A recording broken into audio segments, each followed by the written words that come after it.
Maravilha, então. Boa noite a todos, novamente, agora de maneira oficial.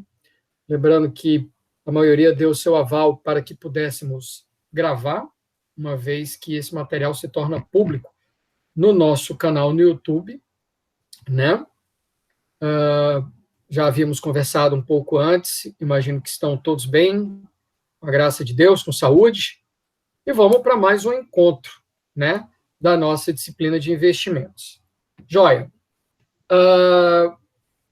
Para quem talvez não lembre da última aula, ou não pôde ficar até o final, enfim, não tenha assistido, desde segunda a gente começou, digamos assim, um novo capítulo dentro do curso, que é uma matéria que vai ser cobrada em prova que só vai ser feita na segunda quinzena de maio, se Deus assim permitir, presencialmente, claro.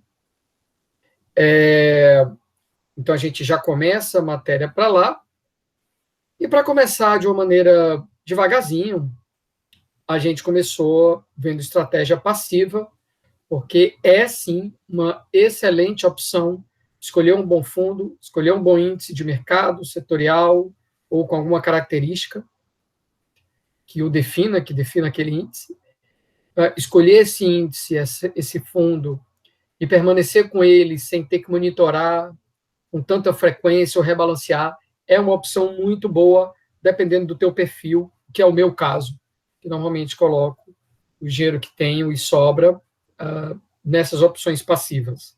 Não fico construindo minha própria carteira o tempo inteiro, né? E aí terminamos a aula falando um pouco já de estratégia ativa e seus custos, né? E a partir de agora a gente vai lidar com estratégia ativa na veia, e a gente vai começar a estratégia ativa pelo começo, o que significa de maneira didática para você. A gente vai começar pelo mundo mais simples, que é o mundo tipo 1, um mundo em que só há 2 ativos financeiros. E aí, a partir da aula que vem, a gente vai complicar esse mundo.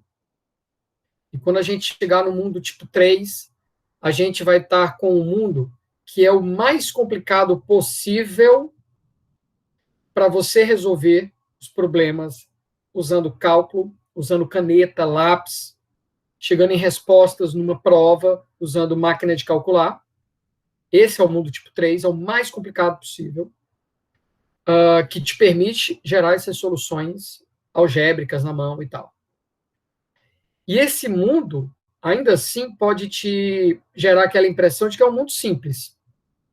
Paulo, eu sei que do mundo 1 para o 2 complicou, do 2 para o 3 complicou, mas eu ainda acho o mundo 3 simplificado. E aí o que papai vai te convencer é que do mundo 3 para o mundo real não há diferença nenhuma.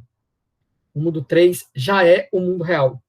Um mundo em que você tem 500 e poucas ações, sei lá quantos títulos públicos, sei lá quantos 16, 17, 18 mil fundos, sei lá quantos derivativos, sei lá quantos milhares ou milhões de ativos arriscados. E um porto seguro, que é o ativo livre de risco. Esse é o único. Fora esse, todo mundo é arriscado. Simples assim. Então, o mundo vai ser dividido em o risk-free asset e todos os demais ativos na face da Terra disponíveis para você, investidor brasileiro.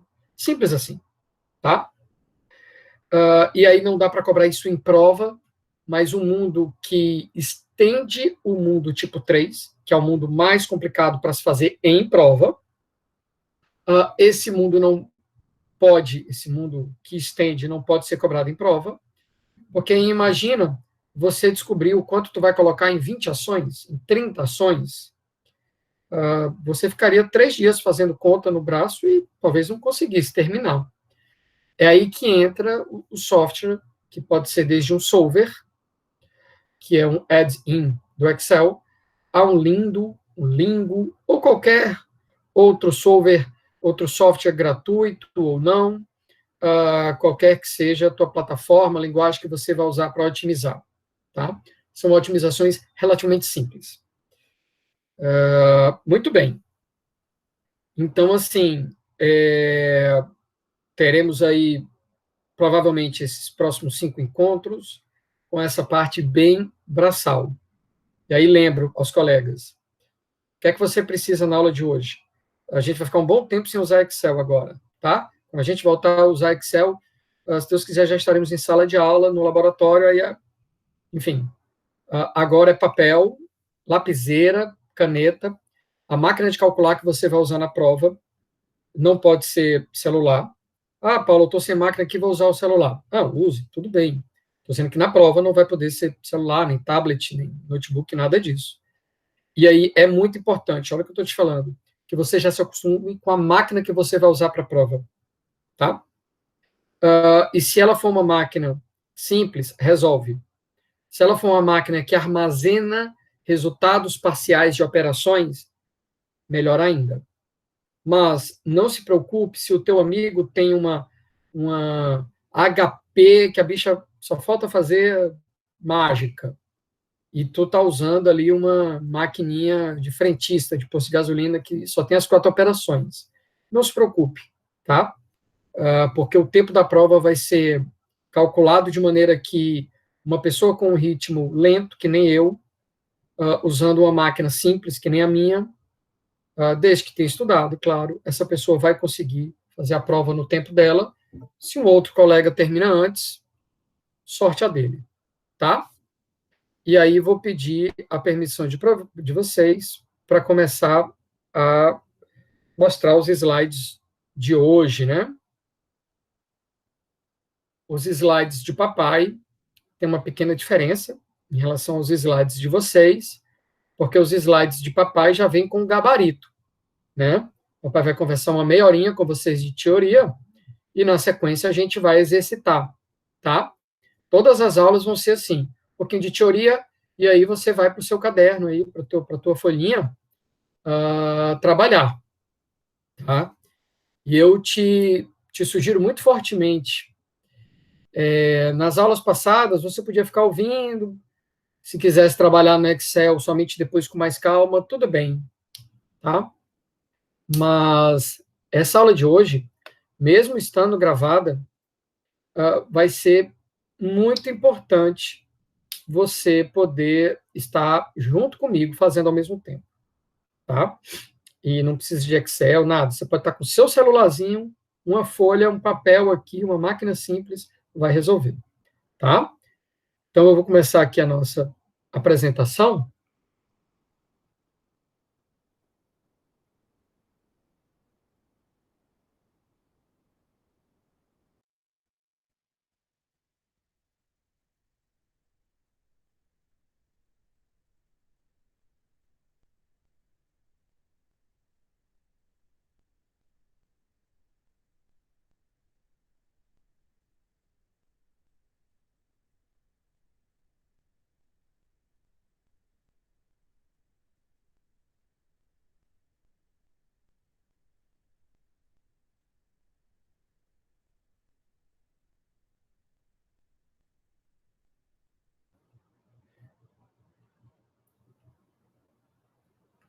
Bom, deu um bugzinho aqui agora, mas agora vai. Ótimo. Não sei se funciona.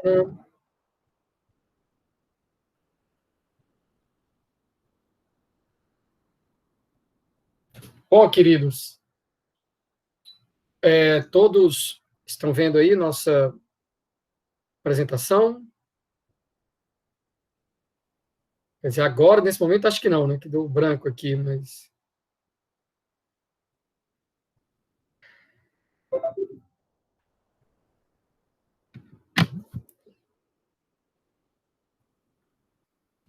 Nossa, como tá lento esse meu computador, hein?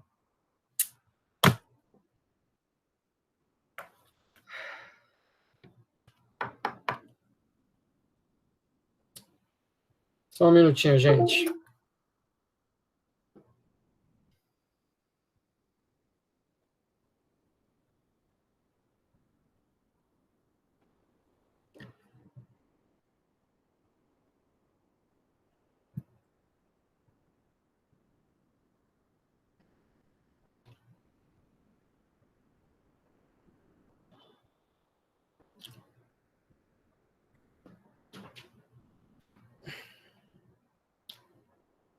Muito bem, finalmente. Todos vendo aí o slide?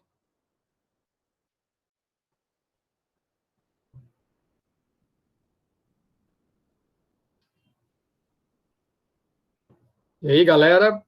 Boa noite.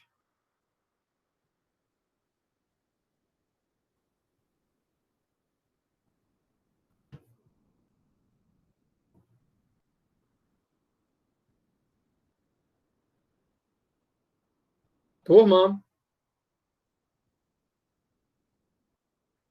imagino, meu caro. Tudo Galera, certo, tudo certo. É porque a gente está respondendo pelo opa, bate-papo. boa. Acho que só, queridos. É porque a gente está respondendo pelo bate-papo. Mas aí, quando eu estou vendo os slides, eu não consigo ver o chat, querido. Ah, Esse é tá o bom. problema.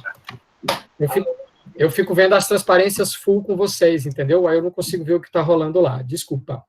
Maravilha, queridos. Todos vendo aí o slide de papai. Vamos embora, então, né? Bem, estamos bem aqui, tal. Estratégia ativa, mundo tipo 1, né? E apesar da gente ter comentado isso no final da aula de segunda-feira, daqui para frente, nas nossas contas, a gente vai seguir a literatura e vai fazer vista grossa, vai omitir que haja custos de transação. A gente sabe que eles existem, tá? Mas a gente não vai levá-los em consideração nas nossas contas. E aí, eu sei que isso não é o ideal, mas posso te assegurar que para aquisições com maior valor, operações de investimento com maior valor, não faria muita diferença os custos de transação, porque a maioria deles se dilui, tá? Vamos ver se chegou algum colega. Muito bem. Retornemos para lá.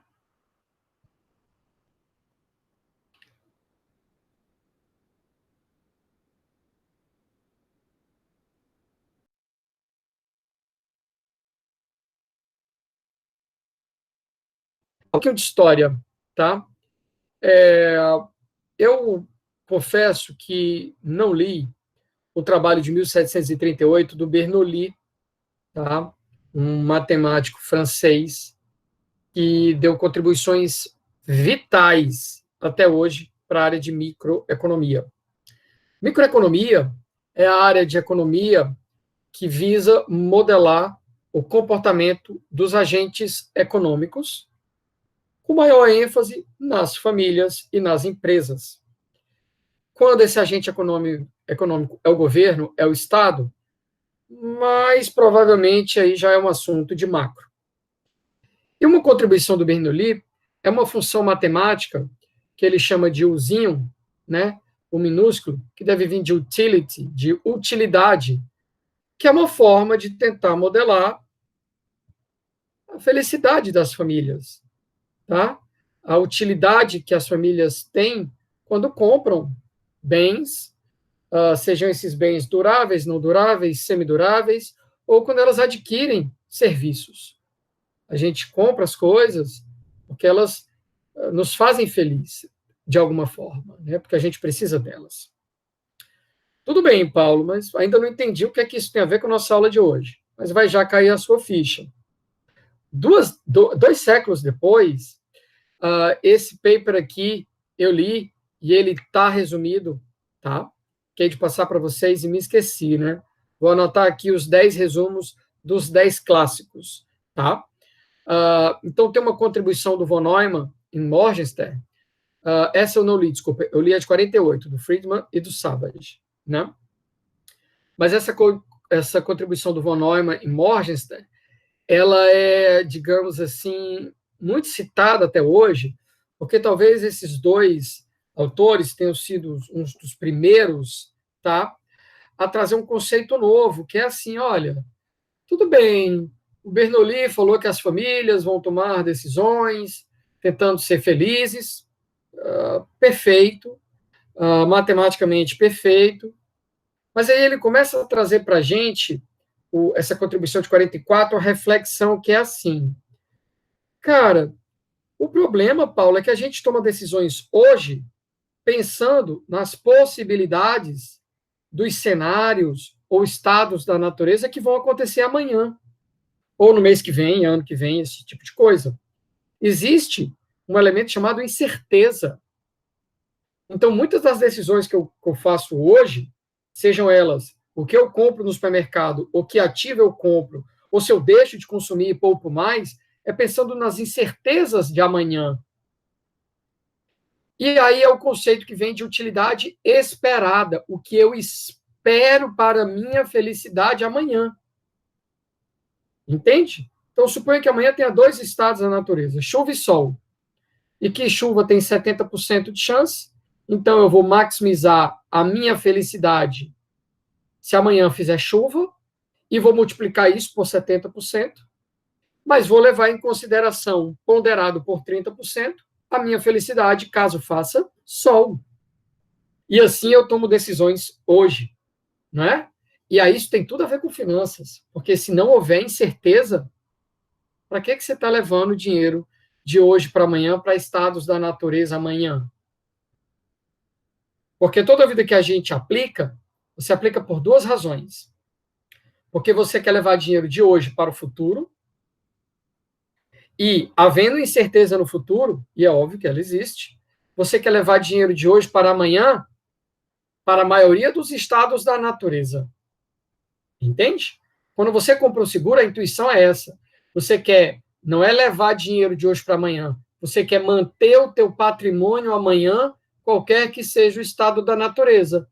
Um estado em que não há incidentes com o teu patrimônio, o teu veículo, por exemplo, e um estado da natureza em que há algum tipo de sinistro com o teu veículo. Tu quer que, no final do dia, tendo sinistro ou não tendo sinistro, o dinheiro do teu veículo esteja mantido, não é? Então, finanças tem tudo a ver com incerteza. Não é só levar dinheiro de hoje para amanhã, mas é de hoje para amanhã, em qualquer que seja o cenário, e eles são incertos. E todos eles podem acontecer. A contribuição de 48, esse sim, do Friedman e Savage, que papai já resumiu, ele traz uma reflexão muito importante para a gente. E é uma reflexão que pouca gente conhece. Não é dos papers mais citados em finanças, né? Mas deveria ser, porque esse paper do Friedman e do Savage... Oi? Dúvidas? Não? Esse paper do Friedman e do Savage, de 48, ele fala assim, olha, a felicidade, a utilidade que o Bernoulli pregava para a gente, que as famílias seriam felizes quanto mais elas consumissem, é massa, mas é massa para mico.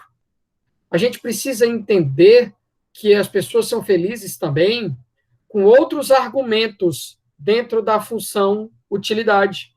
As pessoas podem ser felizes pelo dinheiro que elas têm na conta corrente, podem ser felizes pelo patrimônio que têm.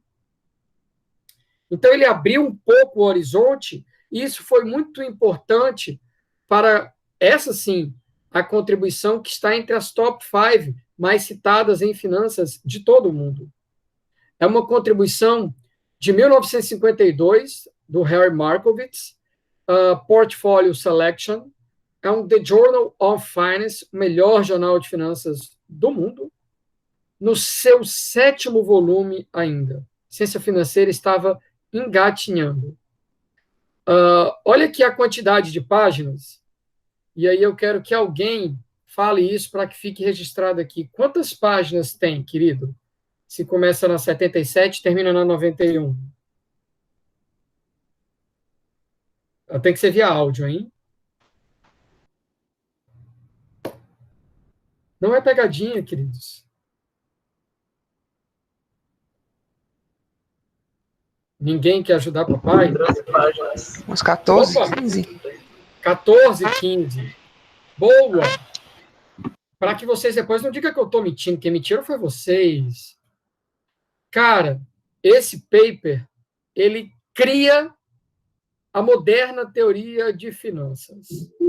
É um paper divisor de águas, que tem 15 páginas, então somente. Eu bato nessa tecla porque, se você olhar a contribuição daquele John Nash, que também ganhou o Nobel, daquele filme Uma Mente Brilhante com Russell Crowe, que é um filme sensacional. O trabalho dele é bem curtinho de teoria dos jogos, e ele cria game theory, praticamente. Então, aqui vai o aprendizado. O mundo hoje não tem tempo, paciência, para ler verdadeiros romances, a não ser que seja um romance. Um livro de história muito bem contado, aí pode ter 300 páginas, as pessoas leem. Mas se for um texto técnico, seja objetivo e didático. Não queira escrever na sua monografia 100 páginas, nem o teu orientador vai ler. Não tem necessidade, não tem conteúdo para 100 páginas. 99% daquilo ali é Ctrl+C, Ctrl+V de livro. Esquece isso. Objetividade. Nesse The Journal of Finance de 52, que é fruto da tese do PhD em Chicago, em economia, defendido pelo Markowitz. E aí, na banca do Markowitz, estava o Friedman.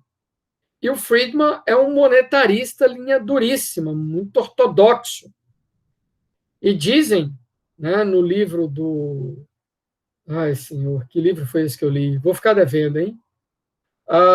Dizem que o Friedman ameaçou rejeitar, né, a tese do Markowitz, porque ele falou que aquilo não era finanças. E não era. Aquilo não era economia, desculpa. E não era finanças. Porque qual foi a sacada do Markowitz? Rapaz, eu vou pegar um conceito que já existe há mais de 2 séculos, que é o de utilidade, que era aplicado para modelar o comportamento das famílias, vou usar para modelar o comportamento do investidor. O investidor toma decisões porque ele quer ser feliz. E o que é que faz o investidor feliz? É consumir banana, laranja? Não. Já havia um conceito bem difundido, experimentos feitos, estatística para isso nunca faltou. Já havia um conceito de que o que deixava o investidor feliz era ganho esperado alto e oscilação baixa. O cara quer ganhar muito, com baixa probabilidade daquilo não se concretizar. E a probabilidade baixa daquilo não se concretizar é aquele ativo oscilar pouco, em torno do target. Ele quer um target alto e uma chance grande daquele target alto ser atingido. E aí, olha a beleza. É um conceito microfundamentado, porque nós estamos modelando o agente econômico, que é o investidor, através de uma função. Isso é microfundamento na veia. Aqui não vai ter consumo de X, Y, como tem em micro. Vai ter o quê? Retorno médio do portfólio, desvio padrão do portfólio. Só tem 2 argumentos, Paulo? Só. E olha a simplicidade da beleza da coisa. Quanto maior o retorno do portfólio, maior é a minha felicidade como investidor. Quanto maior o desvio padrão do portfólio, que aqui está elevado ao quadrado, você bem pode observar, portanto, é a variância aqui, tá? Quanto maior a variância,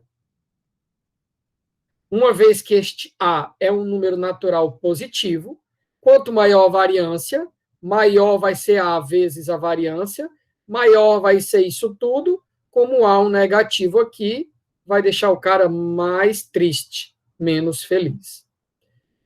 Paulo, média do portfólio, ok. Desvio padrão ou variância do portfólio, ok. Perfeito. E aí, Paulo? Cara, o único elemento novo aqui da história é o A.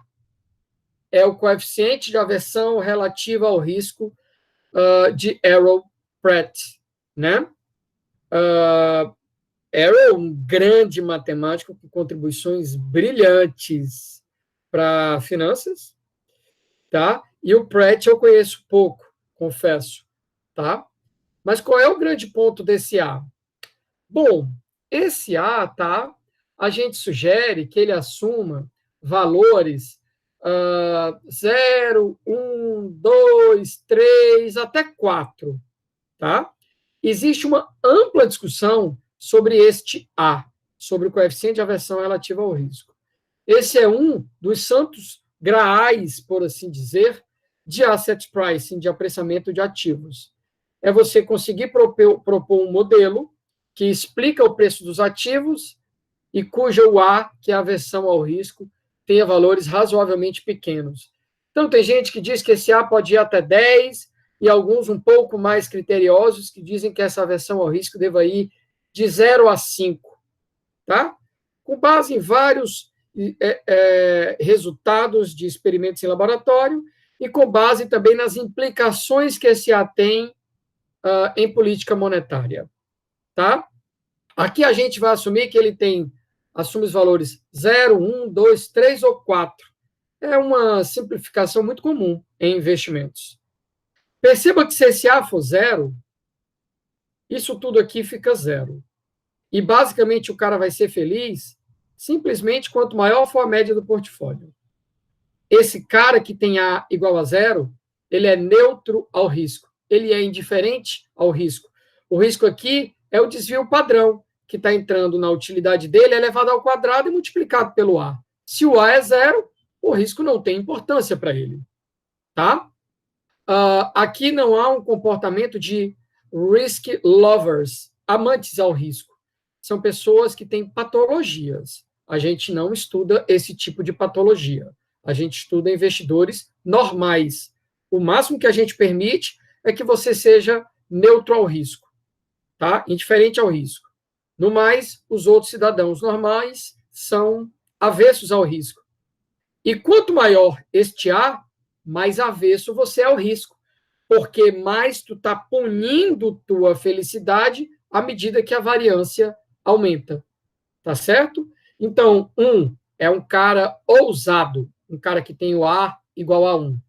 O cara que tem o A igual a 2, igual a 3, ele é um cara moderado. E um A igual a 4, que pune muito fortemente a felicidade do investidor à custa de um aumentozinho de variância do portfólio. Ele é um cara conservador. Daqui para frente, você vai resolver a prova e questões aplicadas a você. Eu vou perguntar assim: Rafaela, minha querida, está aqui o portfólio, está aqui os dados, monte uma carteira que maximize sua felicidade. Aí ela vai fazer, vai responder um questionáriozinho que a gente vai aplicar no momento oportuno, e ela vai entender, tá, que ela se julga, sei lá, conservadora. Conservadora, eu sou investidora conservadora, então nas questões eu vou usar A igual a 4. Ela não tem que se preocupar com a resposta do colega que está do lado, que é ousado. Responda para você. Então vai ter toda uma aplicação voltada para você pessoalmente. Então, mais uma vez, A igual a 0, você é neutro ao risco. A igual a 1, você é ousado. A igual a 2 ou igual a 3, você é moderado, convergindo para um A igual a 4, em que você é bastante conservador. Tá? Muito bem. Paulo, até aqui parece razoável, mas eu ainda não entendi como é que matematicamente isso vai se dar, como é que eu vou, a partir disso, compor um portfólio. Tudo que você precisa desses 20 minutos de conversa que a gente teve até agora é entender que você vai compor um portfólio, por enquanto, tá? Por enquanto. Para ser feliz. Ok? Esse é o seu objetivo. E como investidor, quanto maior o ganho esperado, mais tu fica feliz. Isso é razoável. E ponderado pelo teu nível de aversão ao risco, quanto maior o risco, mais aquilo vai te deixar triste. Até aqui eu entendi, Paulo. Joia. Aí a gente precisa agora entender em que mundo estamos. O mundo tipo 1. O mundo tipo 1 é o mundo mais simples. Melhor começar pelo mais simples. E por incrível que pareça, isso aqui vai ser vital para o teu entendimento futuro em investimentos na tua vida. Parece simples, mas não é desnecessário, não é pouco útil. É muito rico, tá? Esse é o tipo de aula que todo mundo precisava ter para ter um mínimo de conhecimento em finanças, né? Em investimentos, propriamente dito. O mundo tipo 1 vai ter como primitivos. O que é primitivo, Paulo?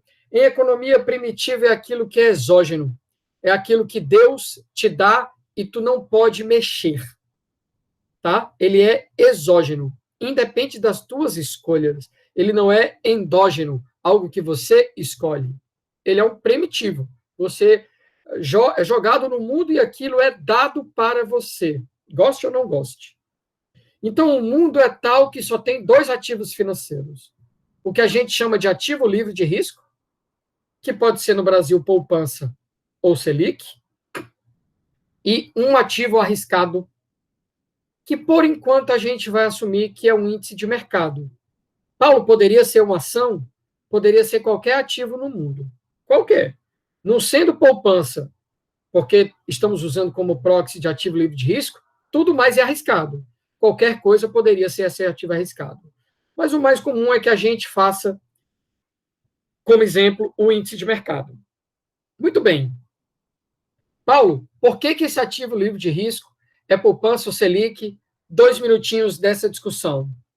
Um dedo de prosa. As pessoas usam Selic muito comumente, imagino eu, porque elas adaptam a literatura americana, né? Nos Estados Unidos, as pessoas usam como risk-free asset o único porto seguro do mundo, o 90-day T-bill, Treasury Bill, o título público do governo americano de 90 dias, não é nenhum de um ano, tá? Esse dinheiro é certo que você vai receber. Nem títulos de governos europeus ou asiáticos são tidos como tão de baixo risco quanto o americano. Numa economia como a nossa, em que no século passado os governos deram 5 calotes da dívida, 5, dá uma média de 1 a cada ano, a cada 20 anos, desculpa. O último foi na década de 80, já faz aí mais de 30 anos. Tomara que não venha outro, né, que a nossa geração não pegue isso. Um país que tem democracia ainda recente, né, um país que controlou hiperinflação nas últimas décadas. Então, assim, achar que o título público do governo brasileiro de curto prazo, de 1 ano, não tem risco, você pode acreditar no que você quiser, mas é uma inocência muito grande. O meu ponto aqui não é político partidário, o meu ponto aqui é técnico, tá? É muito simples. Olha o rating do título público brasileiro, analisado por qualquer empresa de rating. Simples, né? Já fomos de investment grade a quase um inferno. Nós não somos um porto seguro. Simples assim. Se você pegar a série de risco do título público brasileiro e comparar com a série de risco da poupança, dependendo do período, chega a ser 50% maior o desvio padrão do título público. Desvio padrão. Como é que pode o negócio ser o porto seguro e ser mais arriscado que a poupança, que é até R$270 mil por CPF, o fundo garantidor de crédito cobre, independente do banco em que esteja? Mais de 90 e tantos por cento, acho que 98%, 99% das cadernetas de poupança têm saldos abaixo de 270 mil. Então, estão segurados pelo fundo garantidor de crédito. Entende isso? Então, assim, o risco soberano do governo é, para mim, muito maior do que o risco do fundo garantidor de crédito, que vai garantir até R$270 mil por CPF. E aí tem um outro argumento que é técnico, um paper meu com o professor Andrei Simonassi, do curso de Finanças, do DEA. Fizemos um paper que eu apresentei em Portugal em 2008, no Portuguese Finance Network, em Coimbra, em que a gente cria uma proxy teórica para o risk-free asset no Brasil. E esse risk-free asset teórico, que ele não existe, ele tem um comportamento muito mais próximo da poupança do que da Selic. Graças a Deus, né? Se fosse o contrário, né? Significaria que talvez nosso exercício tivesse sido mal conduzido. Então, daqui para frente, enquanto você estiver com o papai, você vai usar a poupança. Depois você tem a sua liberdade de usar a Selic, ou se você quiser usar qualquer outra coisa, o problema é seu. Mas as pessoas usavam Selic por remunerar títulos públicos, uma vez que nos Estados Unidos as pessoas usam título público americano. Lá é lá, aqui é aqui, adaptação infeliz e inadequada no meu humilde ponto de vista. Muito bem. Se ele é o risk-free asset, ele não vai ter desvio padrão. Ele não tem risco. Ele te promete pagar aquilo e ele te paga aquilo no futuro. Já o índice arriscado, o ativo arriscado, tem um desvio padrão e tem uma média. Você só vai precisar desses 3 números. Então, na questão que a gente vai resolver daqui a pouco, o papai só vai te dar esses 3 números. Ganho esperado certo, na realidade, da poupança, ganho previsto esperado do Ibovespa, desvio padrão do Ibovespa. e você vai montar uma carteira com esses dois ativos para ser feliz, de acordo com essa utilidade.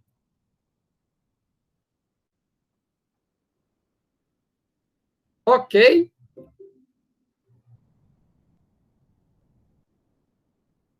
Então, vamos lá.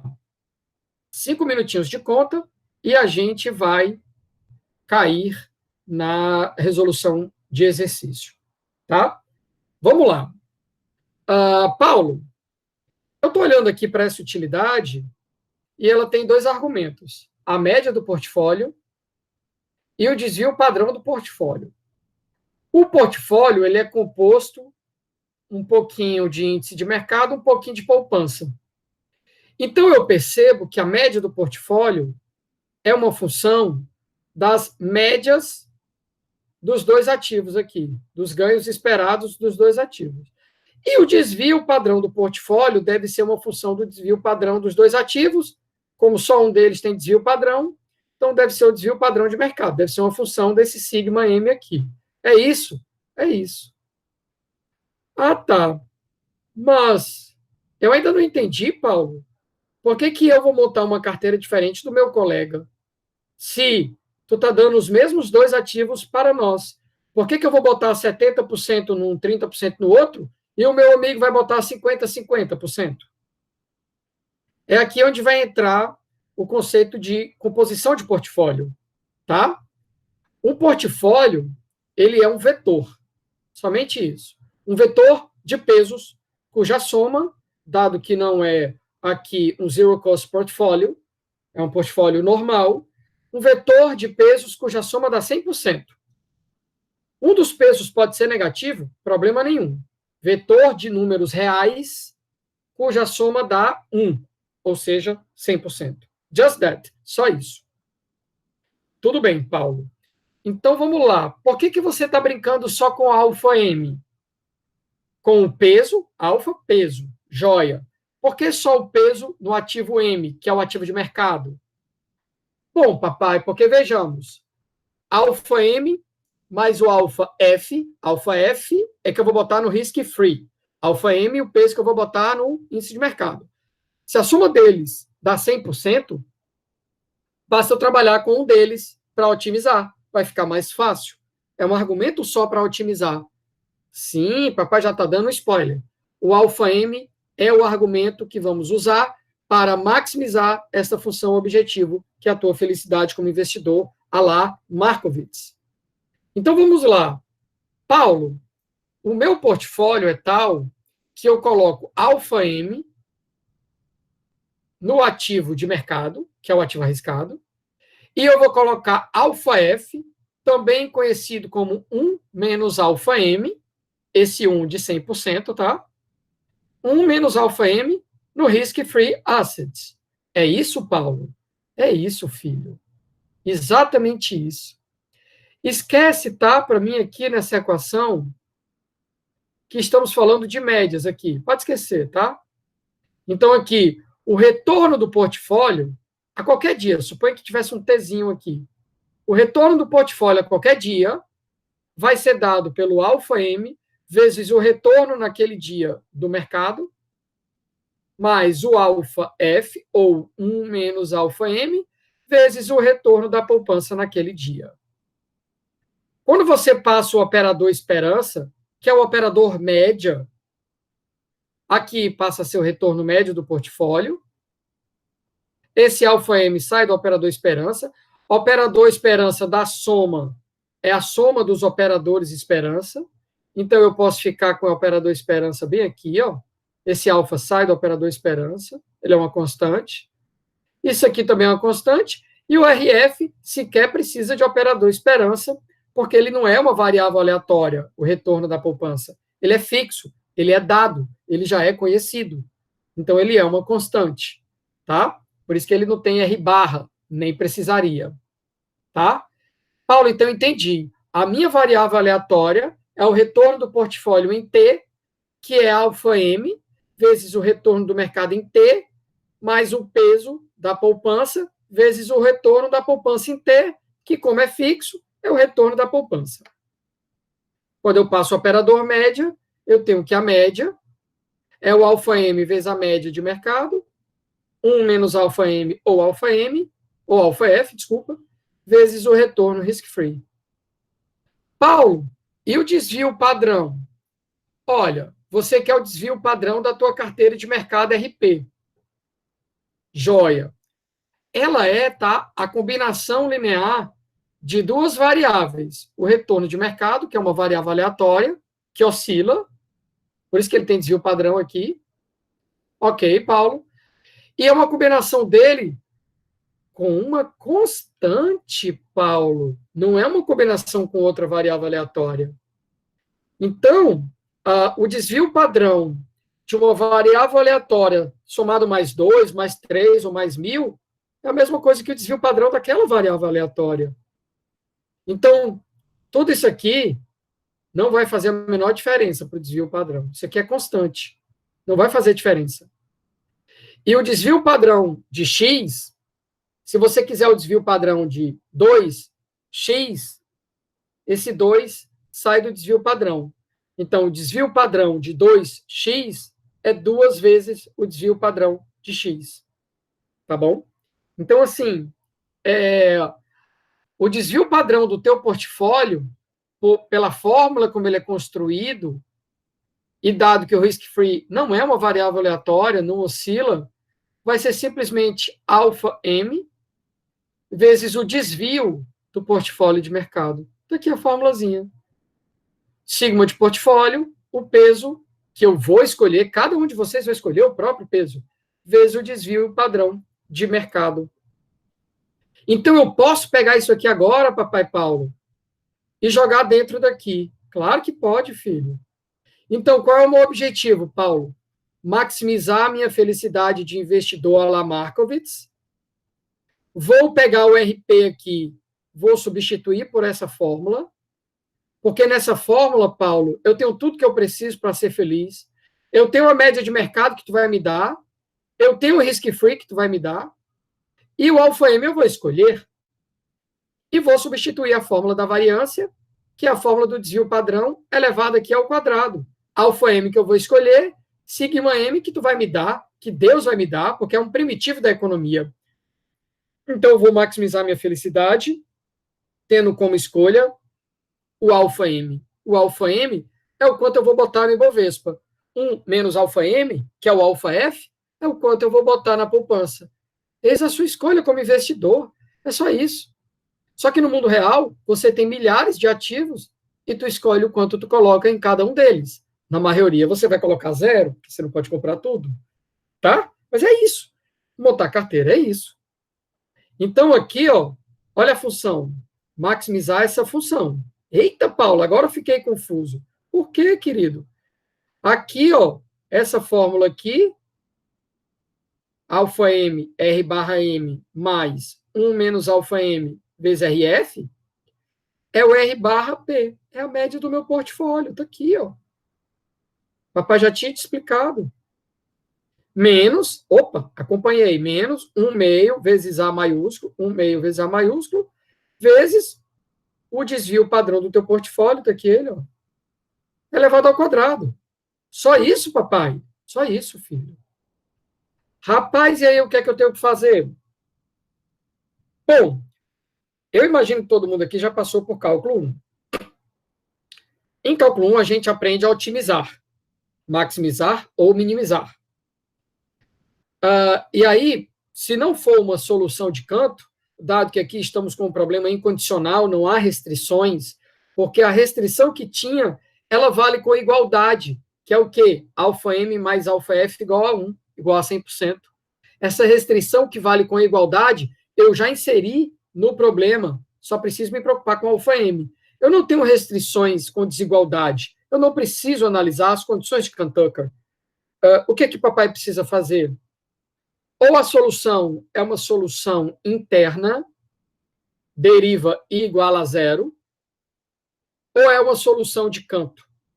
E aí não necessariamente vale a condição de tangência, não necessariamente a solução é deriva I igual a 0. Aqui fica tranquilo, no mundo normal, mesmo se tratando de finanças, neste caso, temos uma função estritamente côncava. Então, quando tu derivar e igualar a zero, é de fato o máximo e não é o mínimo, e tu não vai precisar se preocupar com as soluções de canto, tá? Você pode testar isso depois, mas não te preocupa, você vai achar a mesma resposta que eu, tá? Vou deixar para você calcular no próximo slide. Quando você derivar isso aqui em relação ao alfa-m, que é a única variável de escolha, porque talvez não tenha ficado claro, mas o R barra M é um número. 1 é um número. RF é um número. Números, o A é o teu número, sigma M também é um número. Só tem uma coisa para tu escolher aqui que pode se mover, o alfa M. Quando tu derivar essa função objetiva aqui em relação ao alfa M e igualar a zero, você vai achar esse alfa M crítico. Quando for na prova, esse alfa M crítico vai ser dado para você. Vai ter lá, quer derivar a felicidade no mundo tipo 1, que só tem um índice de mercado e um risk-free asset? Está aqui a condição que te faz feliz. Acabou. Olha como é simples a prova. Olha como a vida pode ser simples. Tá? Muito bem. Antes da gente fazer a questão, eu queria só abrir a tua cabeça para a solução gráfica. Tá? E aí a gente vai gastar a última meia hora de aula trabalhando na questão. Que é o seguinte, e aí já até antecipa a questão aqui, tá? Aqui, ó, o desvio padrão do Ibovespa, a média do Ibovespa, ganho do risk-free, tá? Tudo que a gente precisa já está aqui para você. Esses dados são 100% verdadeiros, tá? Baseados nessa amostra aqui, frequência diária, tá? Então, a gente vai já brincar como é que você teria se comportado no dia 30 de agosto de 2019, tá? Para montar uma carteira para ficar com ela a partir de setembro de 2019, dados reais, caso você gostasse de Ibovespa e poupança, tá? Tipo uma estratégia passiva. Uma estratégia passiva. Vou deixar um dinheirinho no Porto Seguro e vou apostar na Bolsa no Ibovespa. Estratégia passiva. Mas a dúvida é, o quanto eu boto em cada um? A solução estaria aqui na resolução desse problema daqui a 5 minutinhos, tá? Mas me dá mais 5 minutos da tua atenção que vai valer a pena. Oi. O primeiro é média e depois diz o padrão? Não, olha aqui, ó. Desvio padrão, depois a média. Desvio padrão, depois a média. Não sei se era essa a sua dúvida. Era isso mesmo. Obrigado. Obrigado, querido. Então, vamos lá. 5 minutinhos, tá? Paulo, eu percebi no slide e percebi no tutorial que o que não vai faltar daqui para frente é gráfico. Exatamente. A intuição gráfica é fundamental aqui, tá? Fundamental. A gente vai estar sempre recorrendo ao que eu chamo de locus, o locus geométrico. E é interessante, porque ele vai te permitir visualizar um arcabouço que é adotado desde 1958, tá? É uma contribuição do Tobin, né? Do macroeconomista, do monetarista Tobin, foi o primeiro, salvo o melhor juízo, que propôs os eixos que vamos ver aqui. No eixo horizontal, risco, desvio padrão. No eixo vertical, ganho, a média, o retorno esperado. E aí você, quando olhar para esse locus, você vai ver onde você gostaria de estar, você vai ver o que o mundo te permite, porque não dá para um ativo com ganho esperado de 100% ao dia e risco zero. Não existe. Mas é o que você gostaria. Então, o mundo vai te permitir mostrar, olha, você pode estar aqui. Escolha onde você quer estar. Tá, Paulo, mas vamos lá. Vamos brincar um pouquinho com essas duas fórmulas, tá? Se fosse no quadro, papai faria com um pouquinho mais de calma, mas você vai ver que ela é super simples, tá? Vou te propor o seguinte exercício. Ó. Pega esse alfa M e isola ele na função de desvio padrão. Poxa, Paulo, é fácil, né? Eu também acho. Alfa M vai ser o desvio do portfólio dividido pelo desvio de mercado. E eu vou jogar isso toda vida que o alfa M aparece aqui, ó. Então, vai ficar média é igual a desvio do portfólio dividido pelo desvio de mercado, vezes a média de mercado, mais 1 menos desvio de portfólio dividido por desvio padrão de mercado, vezes o RF. É isso, Paulo? É isso. Aí eu vou rearrumar. Não tem mais nenhum truque. Eu só vou rearrumar. Na hora que eu rearrumo essa substituição do alfa M aqui, função de sigma P, sigma M, dividido por sigma M, na hora que eu jogo aqui e rearrumo, eu obtenho este locus super famoso em investments, a linha de alocação de capital. Paulo, tem certeza que isso aqui é a rearrumação da conta que tu acabou de me falar? Acredite, papai, é isso mesmo. É isso mesmo. Tá? Tudo bem, Paulo. Vou acreditar, então. Joia, joia, fico feliz. Olha isso. A média do portfólio é o risk-free mais este catatal de coisa, média do mercado menos risk-free. Isso aqui é o que a gente chama de prêmio de risco. Retorno excedente do mercado em relação ao porto seguro. Esta subtração aqui, quando aqui é o porto seguro, risk-free, essa subtração é chamada de prêmio de risco. Isso aqui é um retorno excedente, subtração entre dois retornos. Por aqui ser em relação ao risk-free, chama-se de prêmio de risco. Por ser aqui um retorno de mercado, prêmio de risco de mercado. Paulo, isso aqui é exógeno. O mundo me deu. O mundo te deu. Não tem o que fazer. O prêmio de risco de mercado é dado. Prêmio de risco de mercado dividido pelo desvio padrão de mercado. Também é dado, Paulo. Na hora que eu substituir os números aqui, que isso aqui tudo vai me ser dado, está aqui o exemplo, isso aqui vai ser um número. O risk-free também é um número, Paulo. Então, o que eu percebo? Que as possibilidades de portfólio que eu posso mostrar, que eu posso montar, com o Ibovespa e com a poupança, são guiadas por esta equação, de forma que a média do portfólio, que eu gostaria que fosse cada vez maior, se relaciona através de um número mais outro número vezes o desvio padrão do portfólio. Gente, se o locus que eu estou te sugerindo é desvio padrão na horizontal, ganho esperado na vertical, olha que coisa bonita. É como se isso aqui fosse o Y. Y igual a um número, que a gente chama de intercepto, mais um número, que é tipo a inclinação, vezes o X. O X muda, o Y muda, e isso aqui tudo mais é dado. Que tipo de gráfico é esse aqui, meus queridos? Y igual ao intercepto, mais um coeficiente angular, vezes o X. Primeiro grau linear. Perfeito. É isso que a gente vai ver aqui. Tá? Olha para isso aqui, como isso é bonito. E simples, tá? Paulo, eu gostaria de estar aqui.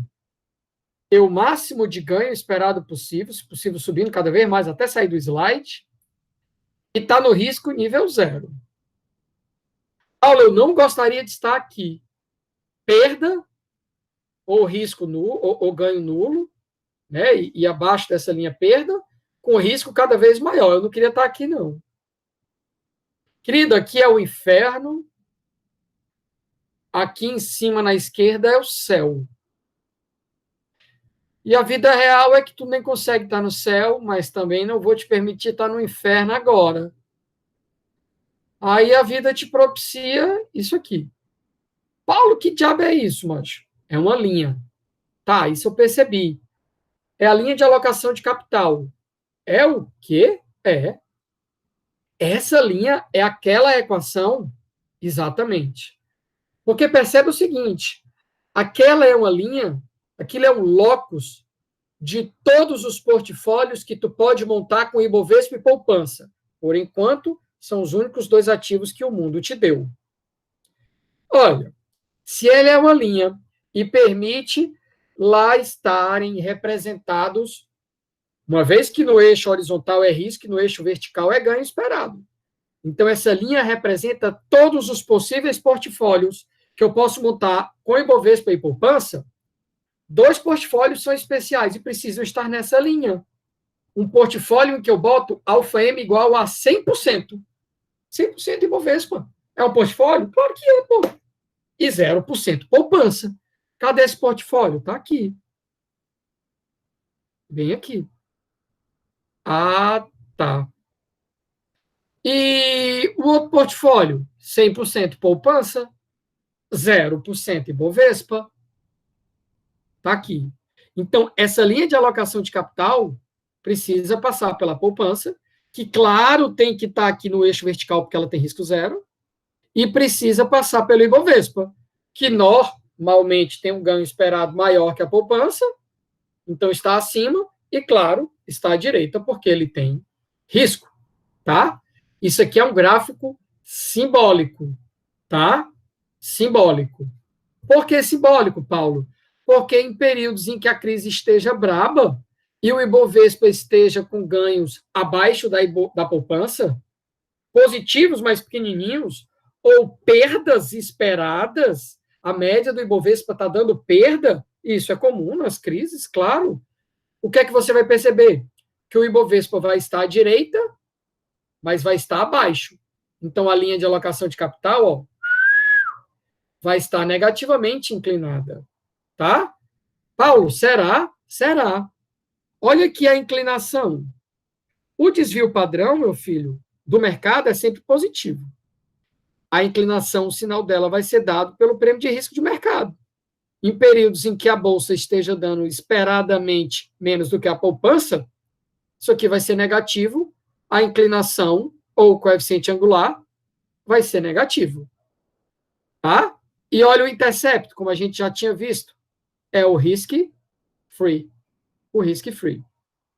Tá? Muito bem.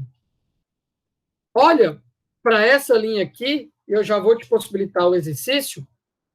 Paulo, mas por que a gente vai otimizar hoje, Paulo, a utilidade de Markowitz?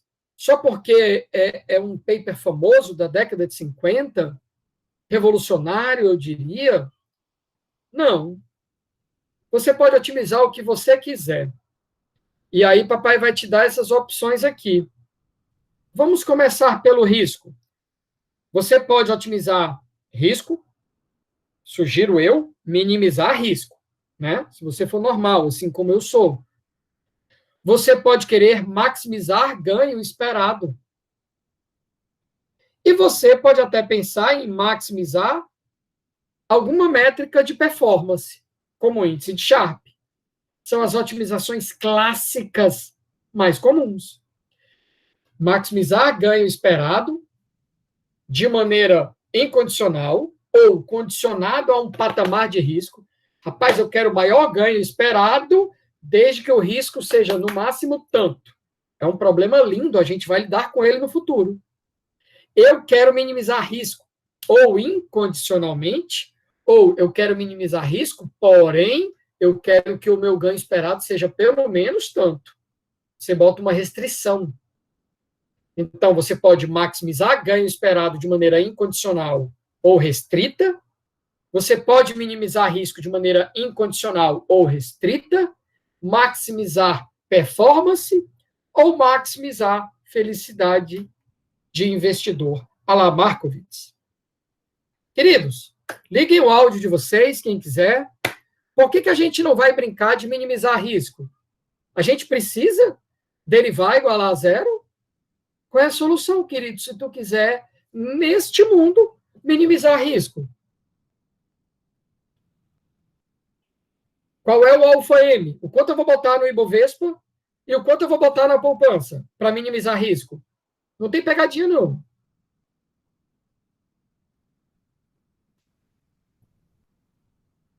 Falem com o papai. Zero?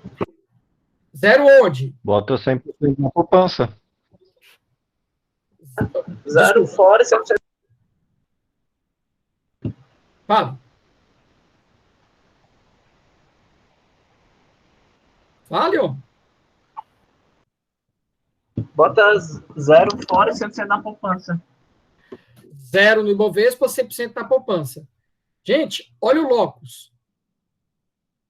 Todo portfólio que tu montar com Ibovespa e poupança precisa estar nessa linha, gente.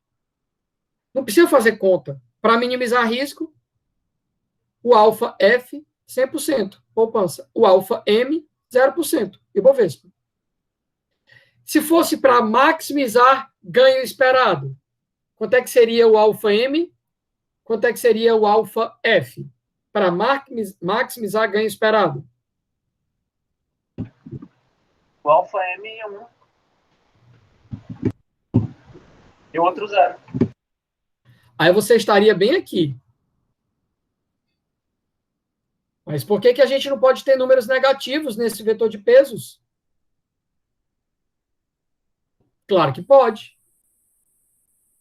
Teoricamente pode. Se eu optar uma carteira bem aqui, meu líder, eu não vou ter um ganho esperado maior? Ou quanto mais eu vier para cá? Ok? Ok, entendi. Então, assim, agora, gente, praticamente acabou a teoria, a gente vai para o exercício, e, assim, é a hora da gente falar, assim, não tenho vergonha, nunca tenho vergonha de papai, né? Papai é super receptivo. Então, assim, a solução para maximizar ganho esperado também é uma solução de canto, que tende para o infinito. É botar infinito no Ibovespa e menos infinito na poupança, desde que a soma desses dois números dê 100%. Entende? É uma solução bem louca, né? Enfim. Mas é a solução matematicamente falando. Eu lembro que na aula passada ou retrasada, o Léo ganhou 1 ponto. E agora vai mais 1 ponto. Agora vão ser 2 pontos. Qual é a solução caso eu quisesse maximizar o índice de Sharpe?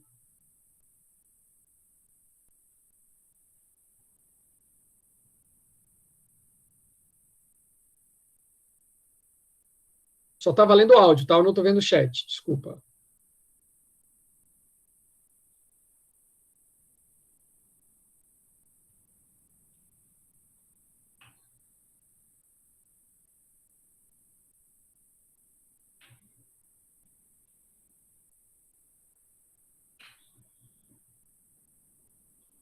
Revisem a fórmula do índice de Sharpe e eu quero a carteira que maximiza o índice de Sharpe.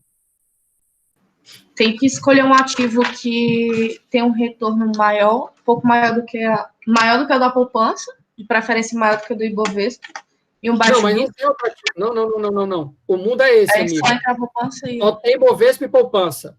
Eu quero saber o quanto eu boto no Ibovespa e o quanto eu boto na poupança para que este simples portfólio montado apenas por Ibovespa e poupança tenha o maior índice de Sharpe possível. Eu não posso botar em outro ativo. Por enquanto, não, tá? Mais umas 2 aulas a gente vai poder, mas por enquanto, não. 3 pontos. Teria que botar um ativo que tivesse... Eu teria que colocar um ativo que tivesse o desvio padrão mais próximo de 0 possível? Não tem outro ativo, gente. Só são esses dois. A resposta é, Paulo, bota tantos por cento na poupança, tantos por cento no Ibovespa. Não tem outro ativo, gente. Eu quero saber qual é o ponto dessa reta que tem o maior índice de Sharpe. Qual é o ponto dessa reta que tem menor risco? É aqui. Seria a metade? 50, Boa, 50, agora eu já pastor. gostei do chute. Ainda não é isso. Mas agora eu gostei do chute. A gente tem que montar a carteira só com esses dois ativos. Por enquanto é isso. Vamos lá. Maior índice de Sharpe. 3 pontos, galera. Olha a fórmula do O maior índice de Sharpe. índice de Sharpe seria na poupança, que o risco é 0, vai tender a infinito, é isso? Não. Então não tenho a menor ideia. Seria algum ponto próximo da Bovespa? Boa resposta, mas ainda não. Vocês estão respondendo de maneira intuitiva, mas sem olhar a fórmula do índice de Sharpe. Qual é a fórmula do índice de Sharpe? Alguém tem de cabeça? Então, É o risco do ativo, é a média Não. do risco do ativo, Média do risco, não, calma. retorno média do médio retorno. Desculpa, a média do retorno do ativo menos o retorno do risk-free dividido pelo desvio padrão do retorno do ativo. Boa! Olha aí. Vocês viram o índice de Sharpe na aula de hoje, por acaso?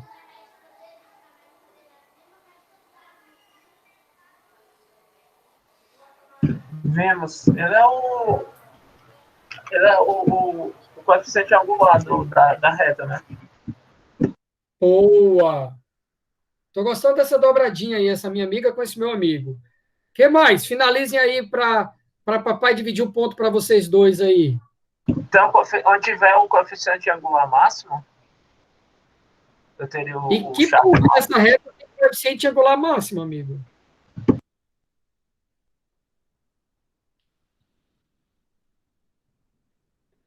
Qual é o coeficiente angular de um ponto bem aqui? E um ponto bem aqui? E o Ibovespa? Ou bem aqui?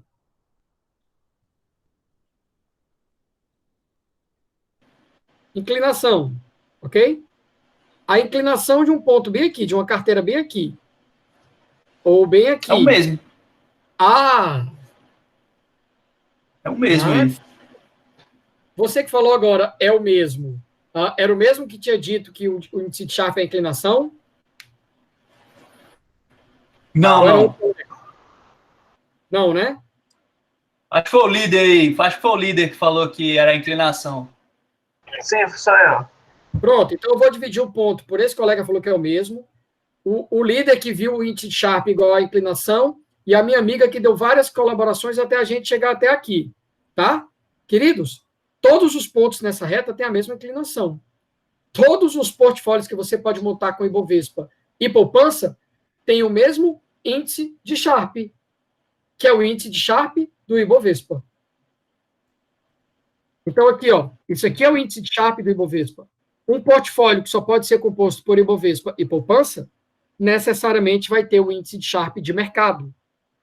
Então, não faz sentido esse problema de otimização. Todos eles têm o mesmo índice de Sharpe.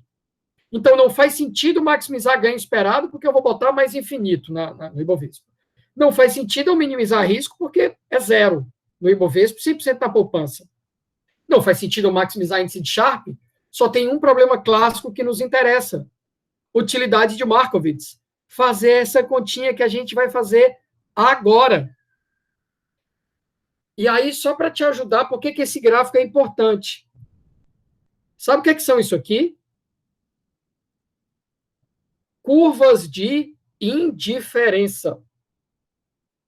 Você deve ter visto esse conceito em microeconomia. Alguém lembra?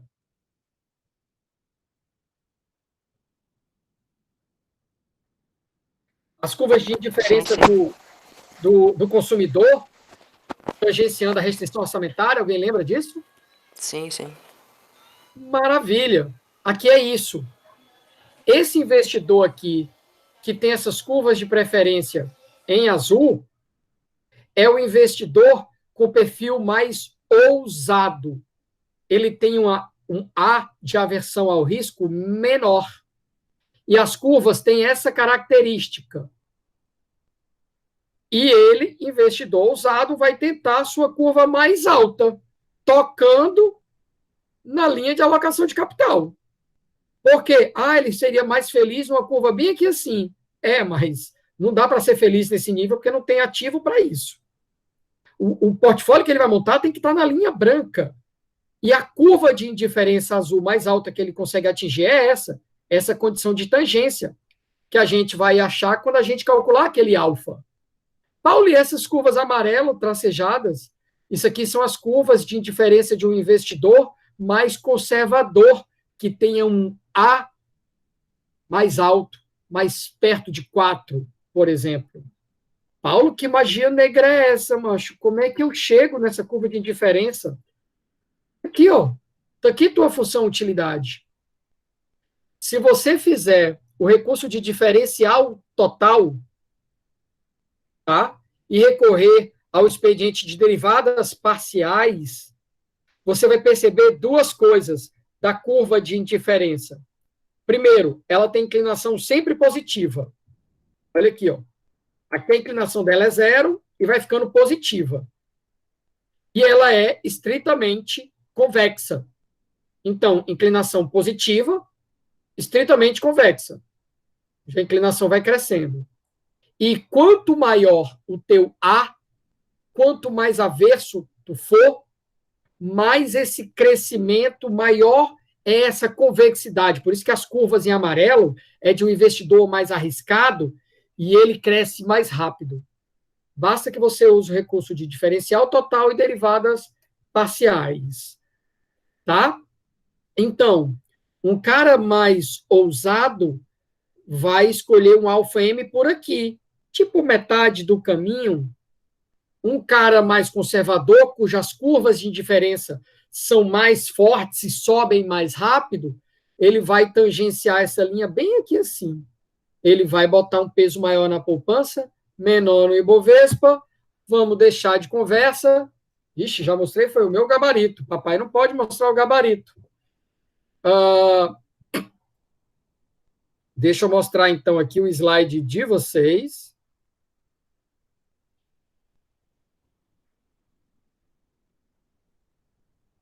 Just a minute.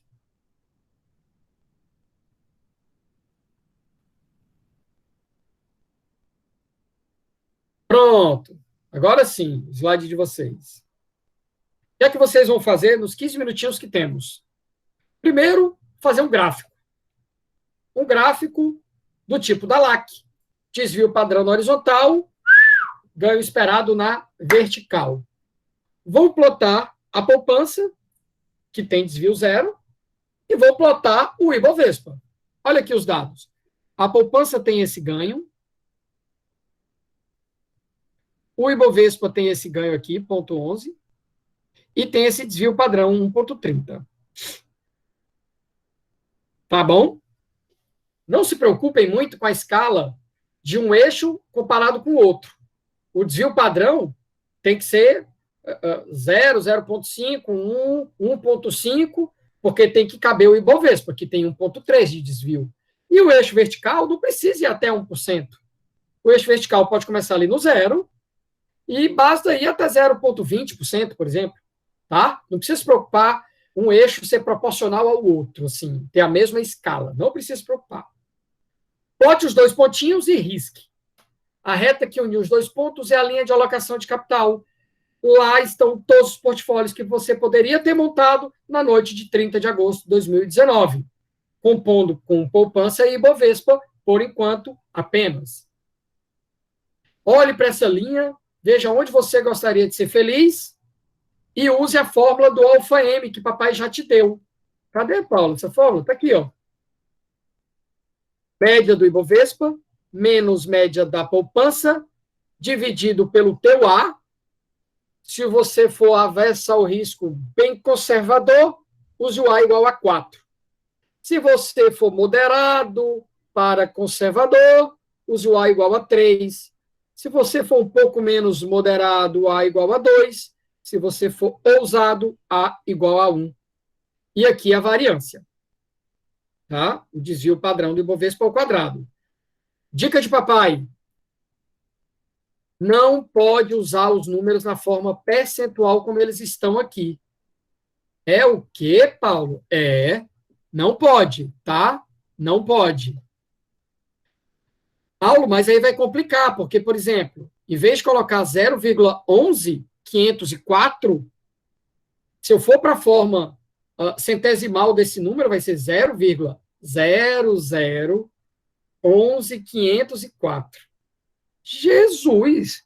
Vai ficar com 7 casas decimais. E esse desvio, que eu ainda vou ter que levar ao quadrado. Então, aí vai uma dica, tá? essa fórmula original prevê que os números tenham que entrar do jeito que eles são. Se fosse no Excel, você não precisava se preocupar com isso. Mas para fazer essa conta, você precisa se preocupar. Paulo, então, como é que eu faço para entrar o número do jeito que ele está aqui? Eu esqueço o percentual e jogo 0,11504 bem aqui, 0,02494 bem aqui, jogo o meu A, e aqui eu jogo 1,30749 ao quadrado. Como é que eu faço para jogar os números do jeito que estão aqui? Tudo bem. Joguem os números do jeito que estão aqui, mas multiplique isso aqui por 100. Porque você está torturando a fórmula original. Na fórmula original, era para entrar aqui 0,0011504, aqui 0,0002494, e aqui no denominador 0,0130749 elevado ao quadrado. Você está multiplicando este número por 100, este número por 100, o desvio padrão ao quadrado por 100. Opa, o desvio padrão, estou multiplicando por 100. Como é ao quadrado, eu estou multiplicando por 100 ao quadrado. Distorci, vou achar um resultado errado.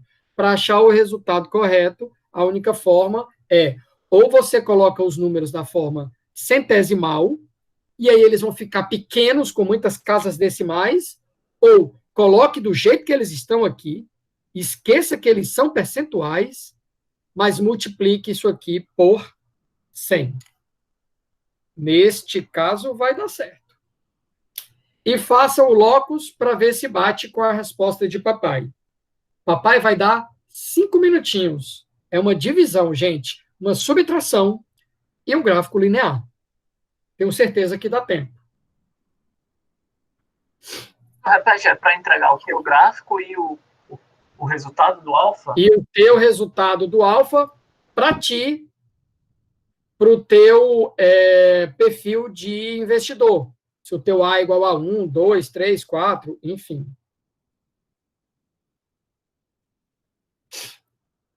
E aí eu já mostro o gabarito para vocês anotarem. E preciso que vocês me digam, tá? Os 3 colegas que ganharam ponto hoje. Uma aula retrasada foi o Léo. Hoje foram 3 colegas que eu não gravei o nome na hora. Professor, com o A igual a 2, o alfa deu 2,63523. Parece que está correto. Esse 2,635 não é de 2%. Um alfa de 2, um alfa M, né? De 2 é 200%. Um alfa de 0,3... Não é porcentagem, não. Não está em porcento. O alfa que vocês vão achar, ele é um número centesimal. Como a gente está acostumado com o peso percentual, você tem que multiplicar por 100, tá? Deixa eu ver só se vem mais alguma resposta para uma diferente de 2 e eu já mostro o meu gabarito.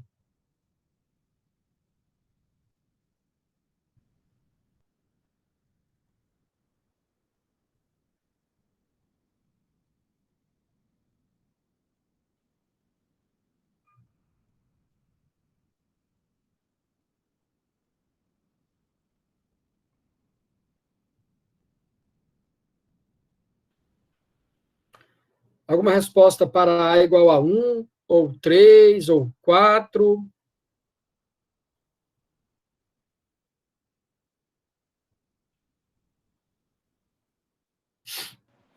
Professor, pro A igual a 1 deu 6,89. Aí no time que tem que transformar para porcentagem ainda, né? Deu 689%, é isso? 689, foi. Na verdade, acabei não elevando ao quadrado aqui, vai dar bem diferente, peraí. Opa, então deixa o papai voltar aqui. Deu bem diferente aqui. Não tem problema. Mas olha como tem truque.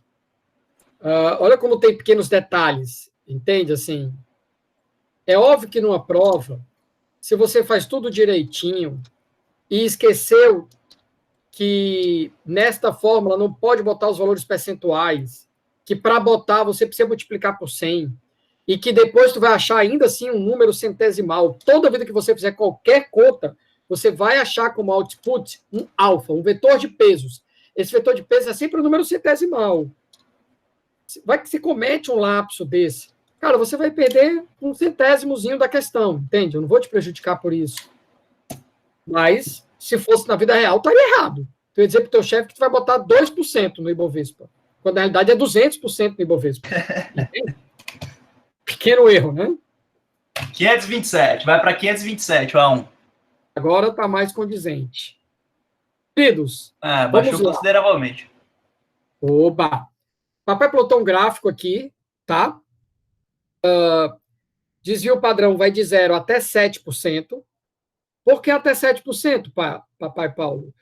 Porque quando você escolher A igual a 1, que é o perfil mais ousado, aquele cabo mais sinistro, ele vai ter que botar 527% no Ibovespa, e para essa soma dar 100%, ele vai ter que botar menos 427% na poupança.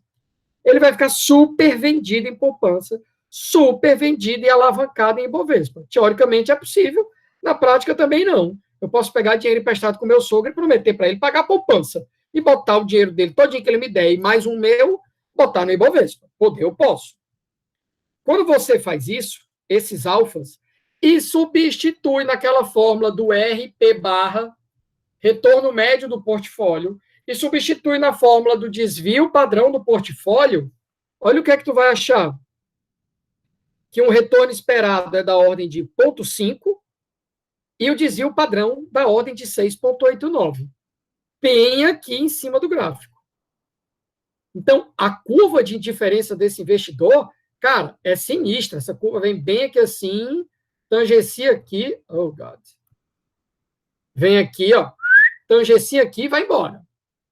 Paulo, e para um cara que tem A igual a 2, um peso de 2,63, eu achei, o que significa 263% no Ibovespa, ainda assim bastante vendido em poupança, 163%, substituindo na fórmula um ganho esperado de 0,26, um desvio de 3,44, plotei bem aqui, seria uma curva de indiferença aqui assim, não plotei todas porque iria poluir muito o gráfico.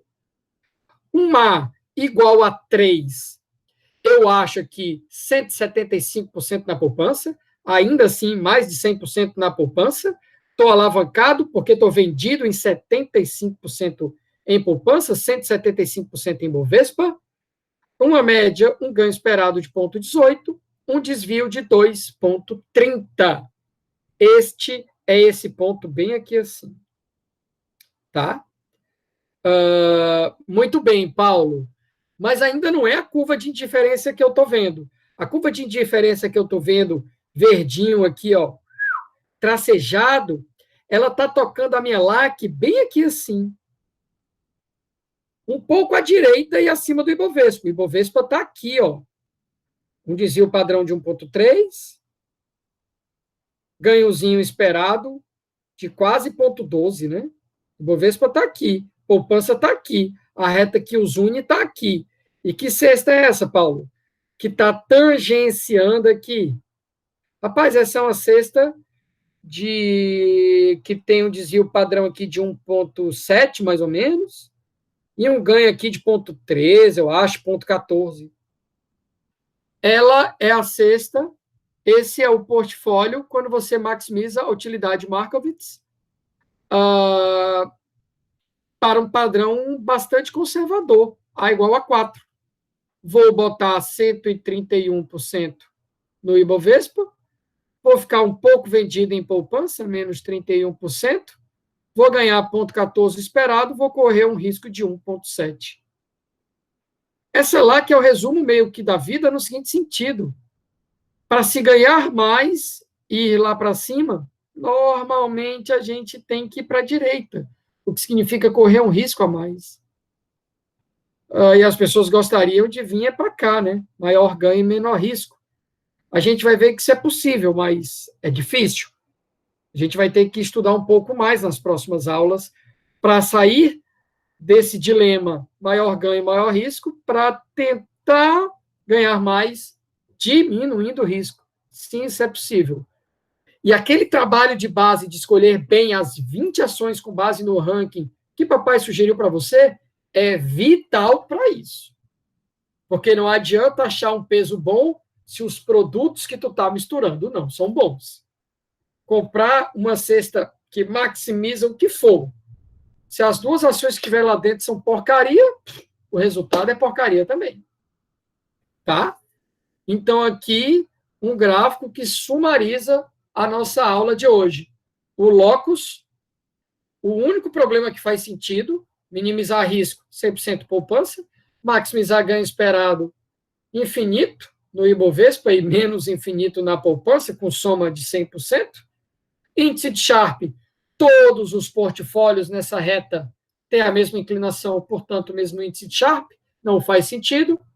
O único problema que faz sentido nesse primeiro mundo, que é um mundo simples, mas super importante, isso vai ficar claro daqui a 2, 3 semanas para ti, neste mundo simples, em que só tem uma carteira de mercado, ou qualquer que fosse o outro ativo arriscado, e o risk-free asset, que nós vamos usar a poupança, a única otimização clássica que faz sentido é maximizar a tua utilidade como Markowitz, e ela se comporta como curvas de indiferença, sempre positivamente inclinadas, ela sai da inclinação zero, tocando no eixo vertical, e aí ela cresce sempre positivamente inclinada. Quanto maior a tua aversão, mais forte é esse crescimento, é uma curva mais íngreme, e ela vai tocar na reta mais embaixo, e quanto menor a tua aversão ao risco, mais essa curva vai ser smooth para crescer, e ela vai tocar a tua LAC em proporções mais elevadas da LAC, mais próximas ou à direita do Ibovespa. E uma vez que você acha o alfa-M, a soma de 100% com o alfa-M é o alfa-F, tem um, tem o outro, e uma vez que você tem o alfa-M e o alfa-F, substitui de volta na função ou de utilidade, para ver o teu tipo de utilidade, o teu nível de utilidade, ou pode substituir na fórmula do retorno do portfólio ou do desvio do portfólio, até para plotar no gráfico. Sim, isso dá para fazer na mão, isso dá para fazer na máquina, e dá para fazer gráficos. Aí vai um spoiler, na prova tem gráfico. Certeza, certeza.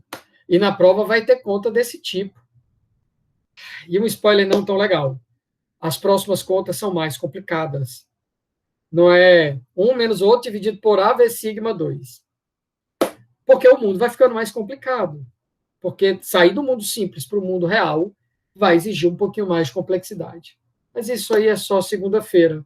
Já antecipo, na segunda a gente vai brincar só com 2 ações, com 2 ativos no mundo 2. Mas são 2 ações. São 2 ativos arriscados. Vai mudar tudo. Vai mudar tudo. Tá? Bem mais interessante, bem mais complexo, e você já vai ver um locus, que vai ser o esboço do locus mais importante em investimentos, que é a fronteira média variância. Você já vai começar a se familiarizar com um esboço da fronteira média variância. Queridos, queridas, obrigado aí pela audiência de vocês, pela atenção, e segunda-feira que vem, fé em Deus, estamos juntos. E o papai fica aberto aí para perguntas, já são 8h10. E professor, essa curva fica tão inclinada e tão tendenciosa para Ibovespa relativamente por causa que a poupança realmente não está rendendo nada, né, professor? Porque eu simulei um pouco aqui. A curva não, tá? A curva é uma característica idiosincrática sua, tá? A reta, né? A reta vai ficar tão mais inclinada quanto for... Não, perfeito. Quanto for a disparidade do mundo primitivo, tá? Mas, assim, na prova, eu vou colocar os dados reais mais atualizados. Por que eu falo isso? Rapaz, pode ser que na prova, vamos botar que ela fosse dia 1º de junho, só para simplificar. Aí eu uso dados até maio desse ano. Rapaz, provavelmente a média do Ibovespa até maio desse ano vai dar negativo. Aí a inclinação da LAC vai ficar negativa. Você entende isso? Aí se tu não assiste minha aula, Sim, e vai para a prova, e tu desenha lá que a bicha dá negativa, sabe o que é que dá em tu? Desespero. Pelo amor de Deus, eu não sei nem desenhar uma LAC. Aí tu... Cara, o que eu já vi de gente chorando em prova minha, rapaz, cara, mas a LAC tá negativa. Eu olho para eles, qual é o problema, querido? Olhe para a fórmula da LAC. Você não fez a lista de exercício? Não, não fiz. Então você perdeu a confiança. Problema nenhum. A LAC é positiva em cenários normais, que o Ibovespa está maior do que a poupança. Só que às vezes o cara vem conversar comigo na prova para tirar essa dúvida, depois que ele ficou 1 hora torturando a LAC. Papai vai fiscalizar a prova. Se não for papai, vai ser um monitor. Cara, qual é a sua dúvida, filho? Vem conversar com o papai. Entendeu? Mas quando você vem para a aula de papai e a gente troca a dúvida e tu faz a lista, cara, o que vier na prova tá tranquilo. Imagina, tu não fez a lista, não veio às aulas, aí achou o alfa que nosso colega achou, 5, tanto. Aí tu vai ficar na dúvida. Mas você quer 5% do Ibovespa ou é 500% do Ibovespa? Por que tem que ter dúvida? Dúvida nenhuma.